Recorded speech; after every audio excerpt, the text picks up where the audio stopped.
নামাজি ব্যক্তির কতটুকু সামনে দিয়ে হাঁটা যাবে, এটা আমাদের প্রায় আমরা এই পরিস্থিতির মুখোমুখি হই যে নামাজি ব্যক্তির সামনে দিয়ে হাঁটা যাবে কিনা। এক্ষেত্রে উত্তর হচ্ছে, জামাত চলাকালীন সময়ে ইমাম সাহেবের সামনে যদি সূত্রা থাকে, ব্যারিয়ার থাকে, তাহলে মুসল্লিদের সামনে দিয়ে হাঁটা চলা করতে সমস্যা নেই, প্রয়োজনে। কারণ সূত্রাতুল ইমামি সূত্রাতুল মুসল্লি, ইমামের সূত্রাতেই মুসল্লিদের সূত্রা হয়ে যায়।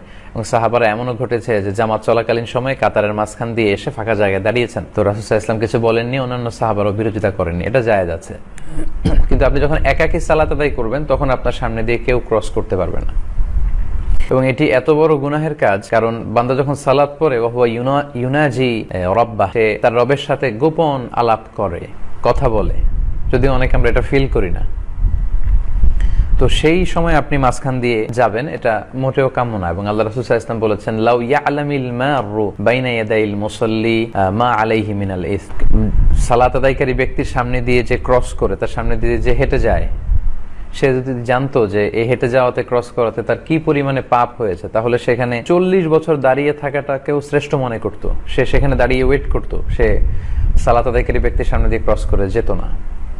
তো এত বড় হুঁশিয়ারি দেওয়ার পরেও আমরা যদি এটা কেউ করে ফেলি, এটা ঠিক হবে না। বেখেয়ালে অন্যদিকে তাকিয়ে আছি, চলে গেলাম, সেটা ভিন্ন কথা। কিন্তু আমাদের মধ্যে অনেকেই দেখা যায় যে সালাত আদায় করছে, তার সামনে দিয়ে হেঁটে যাচ্ছি, এটা যেন আমরা কখনো না করি।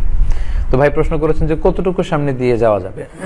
এক্ষেত্রে দুইটি মত আছে। একটি মতামত হচ্ছে সিজদার জায়গা যদি সূত্রা কেউ দেয়, প্রথম কথা হচ্ছে কেউ যদি সূত্রা দিয়ে সালাত পড়ে, তাহলে সূত্রার বাইরে দিয়ে আপনি যেতে পারবেন, সূত্রার ভেতর দিয়ে আপনি যেতে পারবেন না, এক্সেপ্ট মসজিদুল হারাম, এরকম খুব ক্রাউডি জায়গা, যেটা মাতাফ এবং মুসাল্লা একসাথে, তাওয়াফেরও জায়গা আবার সালাতেরও জায়গা, তখন সামনে দিয়ে গেলে সেটা ভিন্ন ব্যাপার।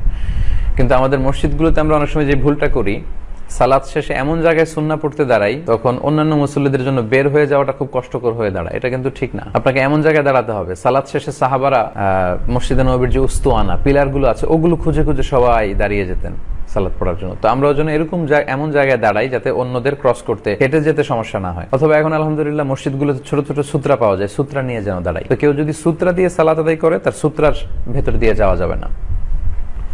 আর সূত্রা ছাড়াও যদি পড়ে, তাহলে তার সেজদার জায়গা পর্যন্ত যাওয়া যাবে না, তার বাইরে দিয়ে যাওয়া যাবে। আরেক বর্ণনায় আছে সালাসাতু আযরু, 3 গজ বা 3 হাত। আপনি যেখানে মুসাল্লায় সালাত আদায় করতে দাঁড়ালেন, 3 হাত হিসেব করে তার বাইরে দিয়ে যেতে হবে, এর ভেতর দিয়ে আপনি যেতে পারবেন। এবং এটাকে আল্লাহ রাসূল সাল্লাল্লাহু আলাইহি ওয়াসাল্লাম এতটা শক্তভাবে প্রেসক্রাইব করেছেন যে কেউ যদি সূত্রা দিয়ে সালাতে দাঁড়ায়, আর এই সূত্রার মাঝখান দিয়ে কেউ যদি ক্রস করতে চায়, তাহলে ফালিয়াদফাহু, মুসল্লি যেন তাকে থামিয়ে দেয়।